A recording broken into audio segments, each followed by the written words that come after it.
Hey everyone, welcome to the Real Estate Reveille, your dose of real estate inspiration. I'm your host, Daniel Colletti, and I'm passionate about helping you unlock the secrets to financial freedom through real estate investing and entrepreneurship.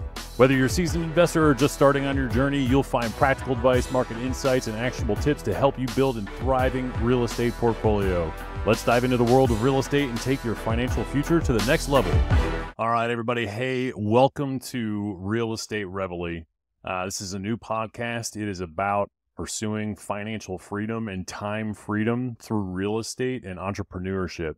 I'm so excited to be here and to get this thing launched and start talking about some really meaningful things that could change your life and that I'm working to help change mine. And, you know, there's this sentiment today that seems to be very frustrating in our economy. We've got low unemployment rates, but stagnant wage growth and this massive inflation and increasing child care and all these issues and frustrations with daily living and where your budget's going. And so I'm hoping you'll join me on this journey to figure out how we can change that, how we can flip that on its head and maybe think about budgeting a little bit differently and pursuing some different avenues for new income that could change things for you. But first, let me introduce myself. My name is Daniel Colletti. I am your host.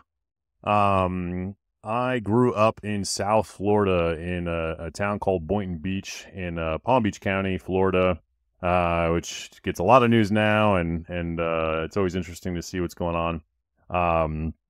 But I went to Florida State University, got my bachelor's in economics and philosophy, and joined ROTC there.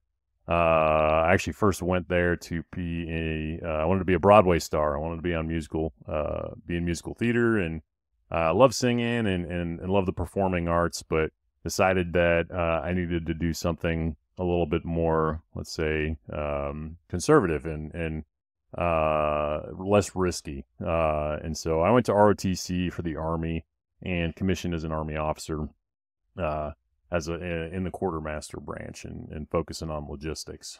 And so did my first duty assignment with the 3rd Infantry Brigade in Fort Knox, where I deployed to Afghanistan. Got my first experience in another country. I was over there for 9 months, and that was probably the first time I really started questioning some of my lifestyle assumptions here in the United States and how we as Americans think about things, and just starting to question what was important. So that was a really meaningful experience for me.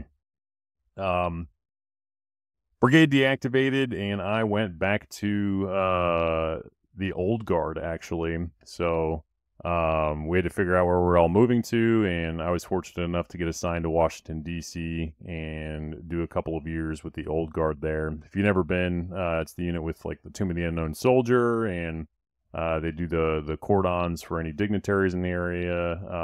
Really interesting and unique assignment. I got to be a battalion S4, which is the logistics officer for that battalion. And so definitely learned a lot there. Went on to get reassigned in Germany, and I lived in Germany for 3.5 years, which was amazing. And I'd never been to, or I think I'd been to Europe at that point once before that, and so that was really a unique experience for me. Was a chief of operations for a logistics battalion there for 18 months, and then went on to be a company commander for what's called a cavalry squadron, the reconnaissance element there, for 2 years in a Ford support company. Awesome opportunity, met a ton of great people, and probably maybe most importantly for my long-term journey was where I got my first single-family home. I'd gotten the bug, actually while I was in the old guard, to start looking at real estate, and I think at the time I read some articles about wholesaling and figuring out what that was, and I was like, man, is this really possible to just start, doing some of these deals and creating some additional income? And I got assigned to Germany, so I'm like, well, there's no way I'm going to be able to do this. But one of the first sergeants I was working with, he did buy some real estate over there, and he's like, I'll link you up with the people that I know, and we'll get you set up. So he introduced me to his real estate agent, introduced me to his German banker, and it was awesome. I got 110% financing. I didn't bring any money to this thing, and it had a tenant in place already. It was a Army nurse practitioner. She'd lived there for a couple years. She had a few more years on her contract, and I was able to retain her as a tenant, and just went and signed the papers, and all of a sudden I had a rental. No idea what I was doing. I didn't know what cash flow meant. I didn't know how to write out the costs, the expenditures, and figure out what my income was going to be. And so it was definitely a learning experience, but it turned out well for me. That was in 2018, and I just sold that one this year after a 5-year hold, so it turned out well. Anyway, so after my time in Germany, I kind of wanted to get back into academics and some of my intellectual pursuits, and so applied to teach at West Point. And I was fortunate to get selected to go to the Department of Social Sciences in the American Politics program, and they sent me to Columbia University, where I got my graduate degree, a Master's of Public Administration in International Security Policy. And so for the last 2.5 years, I've been teaching at West Point, primarily Introduction to American Government, although this fall I'm teaching American Foreign Policy, and I've also been teaching some grand strategy and alliance building summer field studies, which have been awesome because I got to travel back to Europe. Anyway, so one of the other benefits to going to grad school, it was kind of an interesting time. My second property, I went to Columbia, like I mentioned, and I used the VA loan to get into a condo there. And it was the summer of 2020, so there was a mass exodus of New York City. And I got about a $250,000 discount on the condo that I was looking at because there was just no buyers. And again, VA loan, so zero money down, no mortgage insurance on it. I lived in it for the first couple of years while I was at grad school, and then I got a roommate, so I was house hacking that and helping pay down some of that cost, which was great. And then a buddy of mine actually moved in with me. We did that for a year before I rented it out permanently. I got a nice couple in there now. And then I had a terrible not terrible, but attempted burr in Detroit that went sideways and turned into a flip, and a lot of lessons learned. Fortunately, I kind of broke even on it after a 12-month hold, but it was definitely a learning experience. So after that, I was getting frustrated with wanting to grow faster, not being able to save for money down, and so I joined Pace Morby's Sub 2 program and his Gator Method lending program, and just started trying to educate everything on everything as much as I could, and going into the Bigger Pockets forums and reading all their books. And I got into a company that was pursuing pre-foreclosures and doing some fix and flips with them, and we were trying to find win-win scenarios to help people who are in bad situations get out of their foreclosures, and give them the money they need without getting the bankruptcy or credit issues, and find some ways for us to create some value. Did that for about 6 months, wasn't happy with it. Tried some wholesaling for about 6 months and absolutely hated that. So now here I am today, and I'm finishing up my time at West Point. I'm no longer a logistics officer. I'm actually I've successfully transitioned to being a strategist and policy planner, and hopefully getting my assignment for next summer here shortly, maybe moving down to Miami. We'll see, which would be great because it'd be close to family. And then really am transitioning to commercial real estate, primarily multifamily apartments. I'm in Rod Cleef's Lifetime Cash Flow program, and getting educated there. I'm also in Active Duty Passive Income's military multifamily academy, going through their cohort right now, and getting ready to buy a fourplex at my next duty station and scale into some large multifamily from there. So pretty pumped about that. But all right, that's enough rambling about me. That is who I am. That is my background. I'll caveat just to say that nothing on this podcast or any of its guests is representative of the United States Army, the Department of Defense, or the government in general. Because I am an employee of the Department of Defense, I just wanted to put that out there. So these are all my personal beliefs, and the any guests I have, it is their personal beliefs.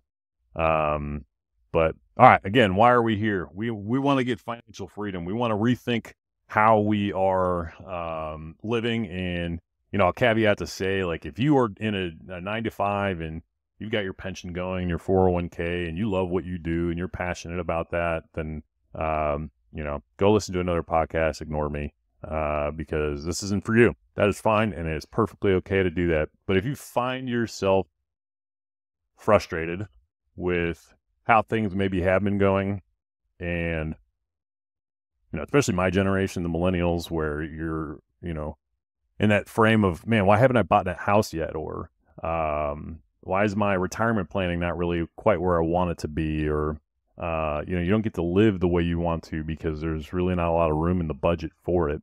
Well, this is probably the place for you.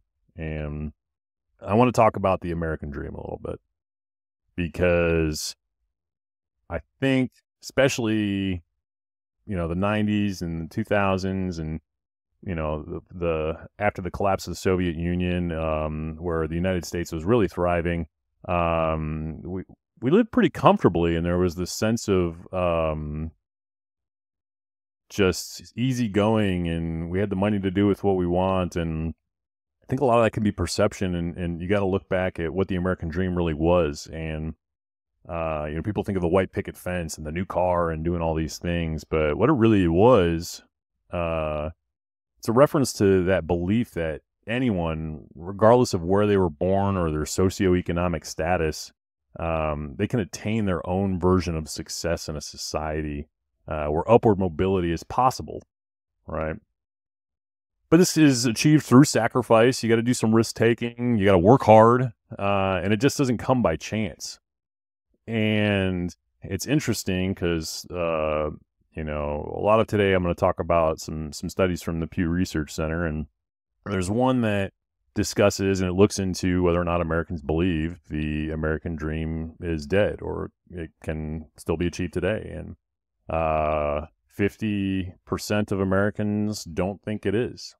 And that's disheartening in a lot of ways, but I also understand it. I didn't grow up educated on ways to actually achieve this and how to start a business or how to properly use a mortgage to create some cash flow and passive income. And, that's not the right word because it's not truly passive, but additional sources of income. And you go learn calculus and you go learn how to get into college and these things, but we don't get taught how to live properly necessarily. And I think the good news is for those 50% of Americans out there that think that it is dead, it's not. You can still do it. And, I'm doing it now, and I know tons of people who are working on it, and they achieve it in a couple years. They achieve it in a couple of years. But you got to be willing to put the work in, and you got to educate yourself. And there's so much content out there today, and free content, and YouTube, and podcasts, and audiobooks, and all this stuff. And you gotta dig for it. You gotta find it. You gotta get the right mindset, and then you gotta go after it. And so that's the good news, right? So how do we recapture the American dream? How do we reimagine the American dream and do these things so that we can get the time back? We can get our financial freedom so we can go do the things that we want to, right? So today, looking at the American budget and what we spend most of our money on, 32% of our budget is spent on housing, right? 17% is spent on transportation, 13% on food, 13% on insurance and pensions, 8% on healthcare. You add some children in there, and you've got childcare and daycare and all these other costs that start to add up. So all your income is gone before you can even start to think about some of these other things. And that can be really frustrating, right? The biggest category there was housing. And it's frustrating today because it's increasingly unaffordable, whether renting or buying, right? So let's talk about that for a minute, because that is where most Americans, I think, can turn this around and kind of flip the script and start pursuing some different avenues that will alleviate the frustrations of where your income is going.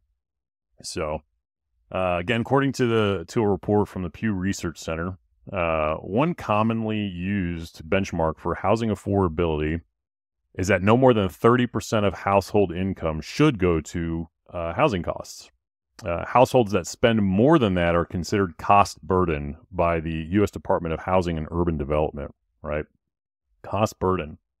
So, by that standard, over 31% of American households were cost burdened in 2023. 27% of households were with a mortgage, and just shy of 50% of households that rented. All cost burdened, right? By that definition. Top that off, inflation and a lack of wage growth hasn't kept up with that. Inflation is going up while there is a lack of wage growth to keep up with that, right? So this has created a bit of an imbalance. How are you supposed to contribute to retirements? How are you supposed to take care of your family and do the things that are important to you? And increasingly, you are signing away your income and future income towards housing costs, right? And this has kind of been happening for a while. We've had a shift in the what we call the middle class, and an increasing inequality among Americans, and the data supports that, right? The share of Americans who are in the middle class is smaller than it used to be. In 1971, 61% of Americans lived in middle class households. By 2023, that share has fallen to 51%.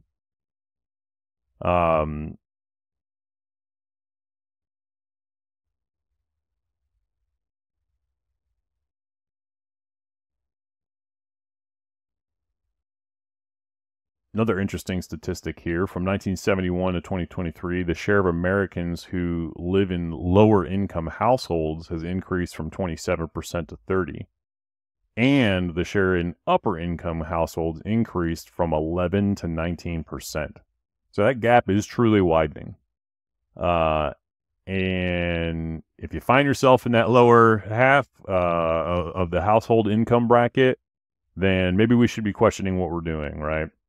And looking at how we can make some lifestyle decisions to change that. And I think targeting that household expense is the first place to look. But like I said, it starts with that mindset. You got to get past limiting beliefs and educate yourself, and then take action. I mentioned earlier that I bought my second property using the VA loan, and which is 0% down, which is awesome. So, the veterans out there, if you're not utilizing that, you should. But if you're not a veteran, you've got the first-time home owner loan that's only 2.5%, right? And you can scrape that together if you really want to and get into that first property. But don't go and buy a single-family home. That's not an asset. That's not going to be income producing for you. Go get a duplex, get a triplex, get a fourplex. Do that house hacking where somebody else is going to be paying for your mortgage, so that it eliminates that 30%, or at least brings it down to maybe 15 or even 10%. And good news, even better, 12 months later, you can do it again. And then that thing is paying itself off, and you've got an additional source of income, right? And so we're going to be talking about different techniques and things that you can do to try to eliminate the costs you have today, to create new avenues of income, and really pursue financial freedom, right? or, you know, you don't need to retire in 30 years, 40 years. You can retire in 5 years and 10 years, and really pursue the things that are important to you. Spend time with your family. Give the way you want to give. So if all this resonates with you, you know, I hope that you'll follow and you'll join me. You can find this podcast on anywhere that podcasts are streaming. Also, you can visit my YouTube channel at Daniel P. Colletti. Follow me on Instagram, and you know, I appreciate any support you guys want to give. And send me notes. You know, if there's something you want me to dive into and do some research on and hear about, I am 100% happy to hear that. And you know, I look forward to getting some feedback and bringing to you what you want to hear. So with that, I am pumped to tell you my very first guest will be Jefferson Calloway. And so that'll be coming out next week. And he is also a veteran, but jumped into real estate. And, you know, he just achieved his net worth of $1 million through real estate. And so only in a few short years. So look forward to hosting him and sharing what he's got to tell y'all. Thanks for tuning into the Real Estate Reveille. And y'all have a good day.